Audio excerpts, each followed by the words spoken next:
Hello friends and welcome to the Exams Made Simple. So we are back again with the Hindu Complete Newspaper Analysis for 9th of January 2026. 9 जनवरी 2026 का the Hindu newspaper analysis देखेंगे। शुरू करेंगे उससे पहले आप लोग को मैं बता दूं कि लाइक और शेयर जरूर करिएगा, लाइक कमेंट जरूर करिएगा। आप लोग कर रहे हैं but please do that from your and, क्योंकि हमारा कंटेंट अच्छा है, मुझे पता है, आपको भी पता है, बट फिर भी आप लोग नहीं करते। Please do that from your and. Start करेंगे आज की न्यूज़पेपर एनालिसिस को विद द क्वेश्चंस फर्स्ट। पहले 3 सवाल जो आपके लिए बहुत इंपॉर्टेंट है। पहला सवाल है, diamond water paradox is primarily used to explain which of the following concepts. Diamond water paradox आप कौन से कांसेप्ट को एक्सप्लेन करने के लिए करते हैं? Options are A law of diminishing returns, B law of marginal utility, C law of supply, या डी कंज्यूमर सरप्लस। तो this is the question to you, I hope you will be able to answer. Question number 2 है, which of the following best explains the concept of moral hazard. Moral hazard का concept best इनमें से कौन सा statement explain करता है? Options are A risk arising from natural calamities, risk due to lack of information symmetry, risk arising when one party takes undue risk because it does not bear the full consequences, D risk associated with ethical decision making. तो this is question number 2 and third question तो बहुत ही आसान है, बच्चों के लिए है। The term doctrine of basic structure implies that options A, parliament can amend any part of the constitution without limitation, certain features of the constitution cannot be amended, only fundamental rights form the basic structure, D amendment requires referendum approval. तो I hope आप answer करेंगे। Answer and में आपको comment section में मैं दे दूंगा, pin भी कर दूंगा, लेकिन आप लोग लाइक शेयर जरूर कीजिए और एक कोट, जो भी कोट आपका पसंदीदा कोट हो वो कोट जरूर लिखिएगा, ठीक है ना। इसके अलावा आप लोग को एक और चीज बता दूं कि करंट अफेयर्स की रिवीजन सीरीज की वीडियो अपलोड हो रहे हैं। तो जैसा कि ये आपने देखा रहा कि ये लेक्चर 0 था, डेमो लेक्चर था, है ना। इसके अलावा ये सेकंड जो लेक्चर था वो लेक्चर 1 था करंट अफेयर्स का, जिसमें मैंने डिस्कस किए थे, और कल मैंने लेक्चर 2 भी अपलोड कर दिया। तो जो लोग ज्वाइन कर लिए वो देख लें, और जिन लोगों ने नहीं ज्वाइन किया है वो ज्वाइन कर सकते हैं, डिस्क्रिप्शन कमेंट में लिंक है वहां से, ठीक है। अगर आपको लगता है कि साल भर आपका करंट अफेयर्स वीक रह गया है, या करंट अफेयर्स, क्योंकि करंट अफेयर्स मेजर पार्ट है, 50 to 60% of the paper, 50% at least will be the current affairs part. तो अगर आप लोग चाहते हैं ज्वाइन करना तो आप ज्वाइन कर सकते हैं, ठीक है ना। मूव करते हैं आज की न्यूज़पेपर एनालिसिस में। पहली न्यूज है, Trump clears the bill that will slab a 500% tariff on Nations buying Russian oil. अब कल ही डोनाल्ड ट्रंप ने एक ऐसा बिल पास किया है जिसमें डोनाल्ड ट्रंप के पास पावर हो गई है, it will empower Donald Trump to levy up to 500% in tariffs on countries that buy oil और यूरेनियम फ्रॉम रशिया। ऐसी कंट्रीज जो कि ऑयल या यूरेनियम परचेज कर रही हैं रशिया से, उनके ऊपर 500% तक का टैरिफ लगाया जा सकता है। So this is the first thing, जैसे कि आप देख सकते हैं। इसके अलावा आपने देखा ही होगा इस समय डोनाल्ड ट्रंप तो कुछ भी बोल रहा है ना, प्राइम मिनिस्टर नरेंद्र मोदी के बारे में बोल रहे हैं, सबके बारे में बोल रहे हैं, बट हमारे यहाँ से कोई रिस्पांस नहीं जा रहा है, तो ऑब्वियस सी बात है उसको और हवा मिल रही है। इसके अलावा उसने ये भी कहा है कि 25% एक्स्ट्रा पेनाल्टी जो है वो इम्पोज की जा चुकी है, उसके अलावा और इम्पोज करने की सोच रहा है वो, है ना। And discretion to choose the figure of the tariff over and above 25% penalty tariff already imposed on India. तो इंडिया पे ऑलरेडी 25% की टैरिफ तो लगाई जा चुकी है, लेकिन इस बिल के बाद और ज्यादा वो टैरिफ लगाने में सक्षम हो जाएगा, ठीक है ना। तो that is the thing which is there. I hope you got clarity, जो मैंने आपको बताना था। टॉप प्रियोरिटी यूएस का ये कहना है कि हमारी टॉप प्रियोरिटी ये है कि इंडिया जो है वो रशिया से ऑयल लेना बिल्कुल बंद कर दे। कम किया है लेकिन बंद कर दे। This is what the US is saying. देखते हैं कि हम झुकते हैं कि नहीं, वैसे हम झुक सकते हैं, कोई बहुत बड़ी बात नहीं है। सेकंड न्यूज की तरफ आते हैं, देखते हो क्या इंपॉर्टेंट न्यूज आर्टिकल है। Supreme court weighs Rajya Sabha chair role in justice Verma case. अब जस्टिस वर्मा जिनके घर में नोटी नोट जल रही थी, या आपने सुना होगा, उनको रिमूव करने के लिए मोशन गया। अब देखो यहाँ पे न्यूज क्या है, न्यूज ये है कि उनको रिमूव करने के लिए मोशन सेम डे में राज्यसभा में भी गया और उसी दिन मोशन गया लोकसभा में भी, ठीक है ना। तो हुआ ये कि राज्यसभा में वो मोशन रिजेक्ट कर दिया गया और लोकसभा में एक्सेप्ट कर लिया गया। तो अब मुकुल रोहतगी जो उनकी तरफ से केस लड़ रहे हैं, उनका ये कहना है कि भाई एक हाउस में मोशन को रिजेक्ट कर दिया जाता है और एक हाउस में मोशन को एक्सेप्ट कर दिया जाता है, फिर नेक्स्ट डे एक कमेटी बनाई जाती है जिसमें केवल लोकसभा के मेंबर हैं। इसका मतलब है कि ऑलरेडी ये पूरा का पूरा प्रिजुडाइज्ड रहेगा, क्योंकि उस हाउस में तो एक्सेप्ट किया गया है और एक हाउस में रिजेक्ट किया गया है। जिस हाउस में रिजेक्ट किया गया वहां का कोई मेंबर आपने लिया ही नहीं कमेटी ऑन इंक्वायरी। और आप लोगों ने ही पढ़ा होगा, जब जजेस को रिमूव किया जाता है, रिमूवल के पहले कमेटी बनाई जाती है, पहले वो कमेटी रहती है, फिर उसके बाद वोटिंग होती है हाउसेस में ऑल, तो पहले कमेटी बनाई जाएगी। कमेटी चूंकि सिर्फ और सिर्फ लोकसभा के बेसिस पे बनाई गई, उसमें मेंबर राज्यसभा से लिए ही नहीं गए, तो that was a prejudicial committee. This is what the author says, देखो यहाँ पे लिखा है, मैं आपको बता भी देता हूँ वैसे, बट यहाँ पे लिखा भी हुआ है एज यू कैन सी।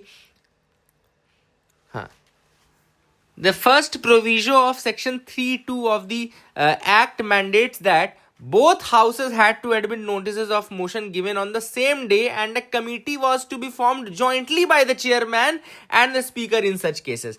कि अगर एक ही दिन में दोनों हाउसेस में गया है मोशन, तो दोनों हाउसेस के मेंबर्स से मिलकर के ही, मतलब जिसमें चेयरमैन एंड स्पीकर, ऐसी कमेटी बनाई जाएगी जिसमें चेयरमैन स्पीकर दोनों रहेंगे। बट यहाँ पे केवल आपका स्पीकर ने काम कर दिया है ना, जो आपका लोकसभा के स्पीकर थे ओम बिरला, उसके अंतर्गत रिमूवल के लिए। तो that is the reason why they are saying that I am aggrieved now, है ना।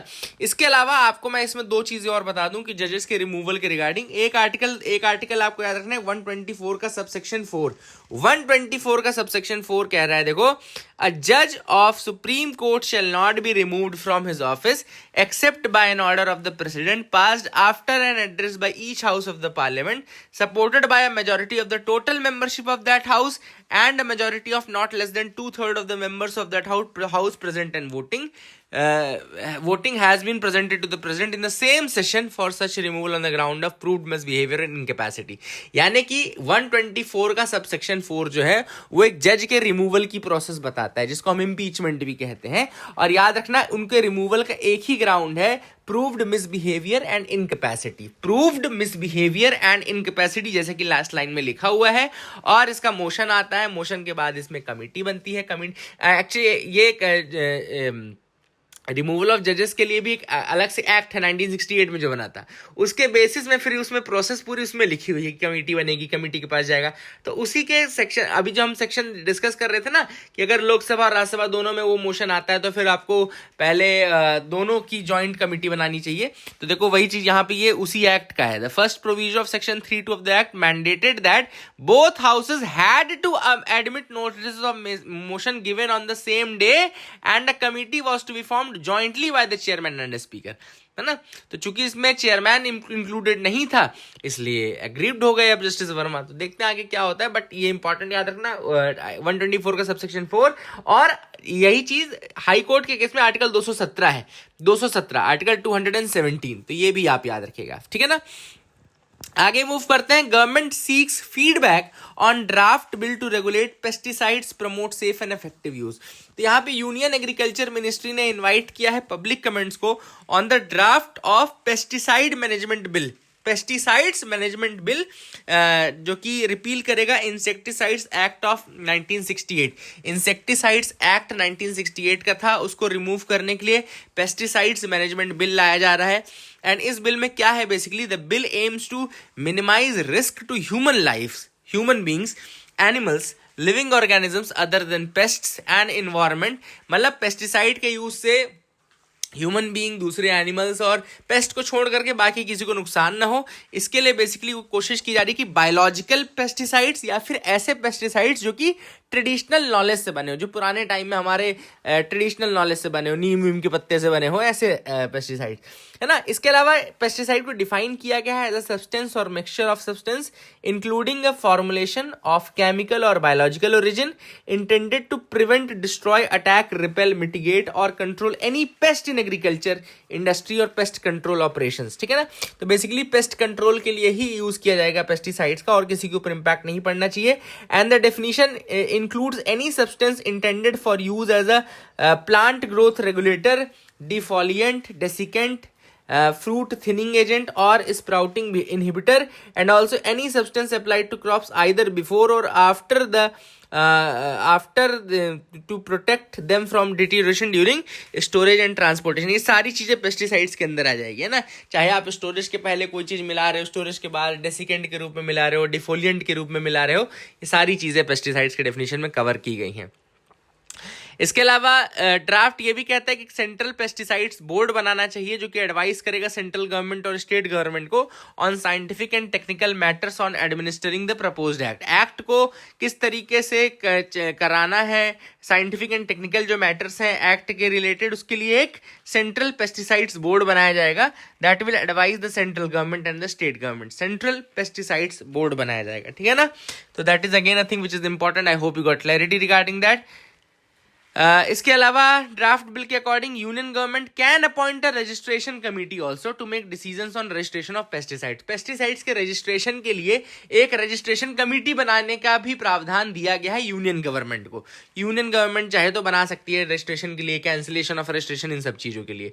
इसके अलावा पनिशमेंट है of imprisonment up to 5 years और फाइन फ्रॉम 10 to 50 lakh और both for manufacture, import, sale, exhibit for sale, transport, distribute, use और cost to use pesticide in death और grievous hurt of another. अगर आप किसी को मारने के लिए या किसी उस चक्कर में आप ट्रांसपोर्ट करते हो पेस्टिसाइड को, तो फिर 10 से 50 लाख का जुर्माना, 5 साल तक की सजा हो सकती है। ये आप याद रखिए। आई होप यू गॉट क्लैरिटी। आगे मूव करते हैं, देखते हैं क्या इंपॉर्टेंट है। Voice for people driven conservation, यहाँ पे बात चल रही है माधव गाडगिल जी की, जिनका देहांत 2026 में अभी हो गया। Madhav Gadgil was a pioneer, scholar and iconic people's conservationist, जिनका देहांत हुआ 83 की एज में, याद रखिएगा। माधव गाडगिल जी का सबसे बड़ा रोल जो होता है वो हुआ है वेस्टर्न घाट के प्रोटेक्शन के लिए। सबसे बड़ा जो रोल उन्होंने प्ले किया that has been in the protection of western Ghat. And 2011 में उन्होंने चेयर किया था the western Ghats ecology expert panel, जिसको WGEEP बोलते हैं, western Ghats ecology expert panel को। और उसमें उन्होंने रिपोर्ट दी थी जिसमें उन्होंने कहा था, गाडगिल रिपोर्ट बहुत फेमस है, जिसमें उन्होंने कहा था कि मोस्ट ऑफ द जो वेस्टर्न घाट्स है वो फ्रेजाइल इकोसिस्टम है, उसको प्रोटेक्ट करने की आवश्यकता है। इसलिए लोकल पॉपुलेशन के लिए और उनके लिए उसको इको सेंसिटिव जोन डिक्लेयर कर दिया जाए, है ना। मोस्ट ऑफ द पार्ट जो है वो इको सेंसिटिव जोन डिक्लेयर दिया जाए। और ये एडवाइस उन्होंने दिया था, लेकिन वो रिकमेंडेशंस फॉलो नहीं किए गए। इसके अलावा बाद में के कस्तूरी रंगन कमेटी बनाई गई थी, पैनल बनाया गया था आपके वेस्टर्न घाट्स के प्रोटेक्शन के लिए, जिसने फिर कहा था कि 37% ऑफ वेस्टर्न घाट को आप इको सेंसिटिव जोन बना दो या प्रोटेक्टेड रखो, जहां पे कोई माइनिंग कुछ नहीं होगा। बट वो भी अभी तक जो रिकमेंडेशन है वो एक्सेप्ट नहीं की गई है ना। And western Ghat still remains a zone of contention between development and conservation, है ना। कंजर्वेशन और डेवलपमेंट के बीच में आज भी पिसा हुआ है। तो ये क्या आपको चीज याद रखना है। इसके अलावा माधव गाडगिल जी का एक और रोल बहुत इंपॉर्टेंट है in the Nilgiri biosphere reserve के प्रोटेक्शन में। और नीलगिरी बायोस्फीयर रिजर्व पहला बायोस्फीयर रिजर्व था under the man and biosphere reserve programme of UNESCO. UNESCO का जो मैन एंड बायोस्फीयर प्रोग्राम है, आप लोग के लिए एक छोटा सा सवाल ये है कि मैन एंड बायोस्फीयर रिजर्व के लिए के प्रोग्राम, MAB प्रोग्राम के बारे में जो भी आप लिख सकते हैं कमेंट सेक्शन में बताना, और कौन कौन से इंडिया के रिजर्व्स हैं जो मैब यानी कि man and biosphere reserve programme के अंतर्गत आते हैं। पहला जो आता है वो बता देता हूं आपको, नीलगिरी बायोस्फीयर रिजर्व आया था। यूनेस्को का ये प्रोग्राम है मैन एंड बायोस्फीयर, और इसमें because of the Gadgil efforts Nilgiri biosphere reserve पहला था, याद रखेगा। आगे है स्पीना बाइफीडा के बारे में। स्पीना बाइफीडा क्या है? स्पीना बाइफीडा बेसिकली एक आपका बर्थ डिफेक्ट है जिसको हम स्पाइना बाइफीडा बोलते हैं। एंड इसमें it is the commonest birth defect in India, commonest birth defect India में। एंड इसमें होता क्या है, इसमें स्पाइनल कॉर्ड में डिफेक्ट होता है which causes serious childhood paralysis and occurs in more than 25,000 children in India each year. हर साल लगभग 25,000 से ज्यादा बच्चों में होता है ये स्पाइना बाइफाइडा। बर्थ डिफेक्ट है स्पाइनल कॉर्ड का that causes serious childhood paralysis, याद रखिएगा।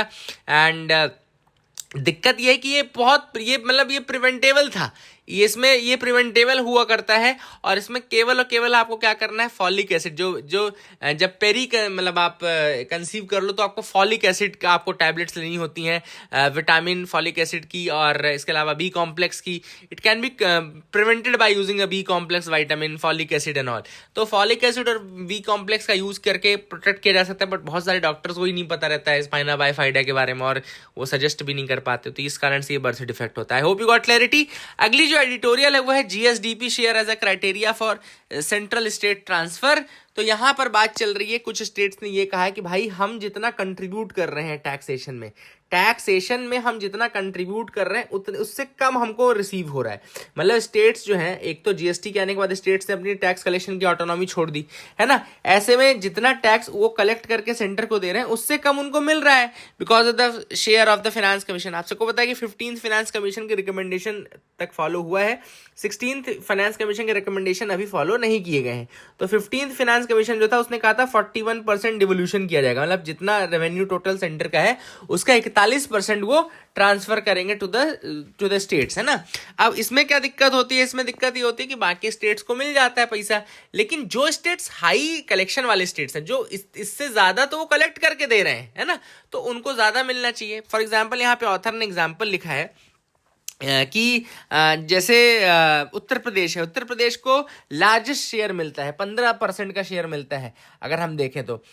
बिहार को 8.65% मिलता है, वेस्ट बंगाल को 9.96% मिलता है, लेकिन इन स्टेट्स का कंट्रीब्यूशन अगर हम देखें तो केवल 4.6, 0.067 एंड 3.99% ही है डायरेक्ट टैक्स कलेक्शन में।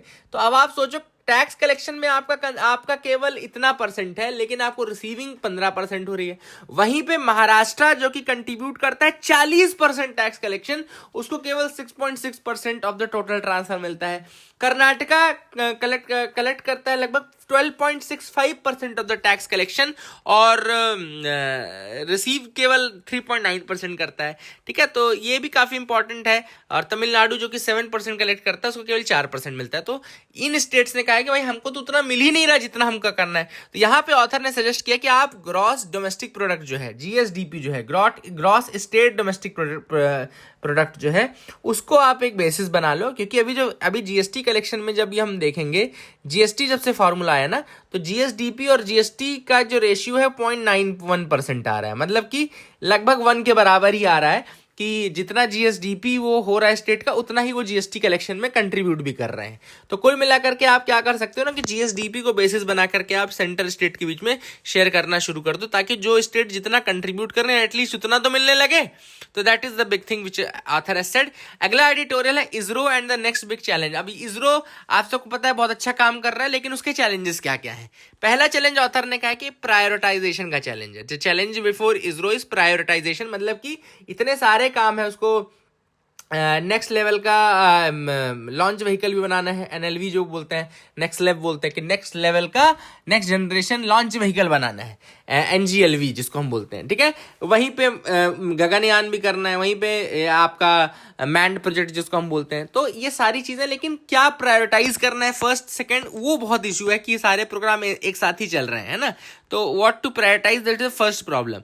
सेकंड प्रॉब्लम ये कि अभी भी इंडिया में एक नेशनल स्पेस लॉ नहीं है, नेशनल स्पेस लॉ नहीं है, और इसीलिए हमारे यहाँ अलग अलग तरीके की बॉडी बनी हुई है, लेकिन उनके काम बहुत अच्छे डिफाइंड नहीं है। जैसे इसरो है, इसरो का ऑथराइजेशन एंड प्रमोशन का काम दिया गया था इन स्पेस को, है ना, और कमर्शलाइजेशन का काम दिया गया था एनएसआईएल को, है ना, तो नेशनल स्पेस इंडिया लिमिटेड जो था। तो बट इनके जो प्रॉपर काम है वो अभी तक हुए नहीं है, और ऑब्वियस सी बात है जब तक आप ऑथराइजेशन, लाइबिलिटी, इंश्योरेंस, ये सारी चीजें नहीं दोगे तब तक आप कैसे काम करवाओगे। तो इसके लिए स्पेस लॉ का होना बहुत ज्यादा जरूरी है, तभी ये बॉडीज काम कर पाएंगे। एंड थर्ड है इसरो का competitiveness increasingly resembles an ecosystem problem. एक इकोसिस्टम प्रॉब्लम भी है जो कि यहाँ पे ऑथर ने कहा है, ठीक है। तो इसरो ऑलरेडी बर्डन है, ऐसे में इन्वेस्टमेंट भी कम है, इन्वेस्टमेंट भी घटता जा रहा है, इकोसिस्टम सपोर्टिव नहीं है, ऑब्वियस सी बात है। That is the major problem कि आपका इन्वेस्टमेंट इतना ज्यादा नहीं मिल रहा है आपको जितना दूसरी कंट्रीज, नासा जैसी कंट्रीज में मिलता है। तो that is again a big challenge जो कि ऑथर ने मेंशन किया। आई होप यू गॉट क्लैरिटी। आगे मूव करते हैं, आगे क्या आर्टिकल्स हैं देख लेते हैं।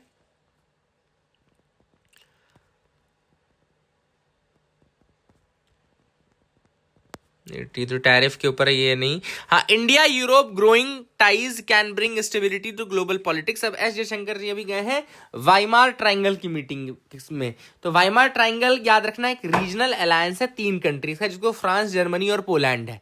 याद रखिएगा, फ्रांस, जर्मनी और पोलैंड 3 कंट्री मिलकर के वाइमार ट्रायंगल बनाती हैं। 1991 में इसका फॉर्मेशन हुआ था। जर्मनी की सिटी है वाइमार, वहां पे अभी वही इंडिया और वाइमार ट्रायंगल की मीटिंग है, जिसको हम बोल रहे हैं first India Weimar format meeting, Germany, France and Poland, ठीक है ना। तो यहाँ पे इनके साथ रिलेशन और स्ट्रॉन्ग कर रहे हैं, और वैसे भी यूएस ईयू से बहुत ज्यादा खुश है नहीं, यूरोप की कंट्रीज से, तो वो भी दिक्कत नहीं है। सॉरी.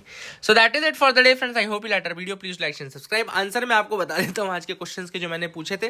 पहला है डायमंड वाटर पैराडॉक्स.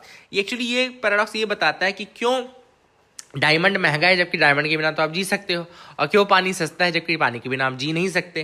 तो ये मार्जिनल यूटिलिटी पे लाई करता है. Answer will be B. Question number 2 है मोरल हैजार्ड. आंसर है सी. और क्वेश्चन नंबर 3 जो बेसिक डॉक्ट्रिन स्ट्रक्चर है वो है कि certain features of the constitution can not be amendment. Answer है B. So that is it for the day. Keep loving us, keep sharing us. Thank you and have a nice day.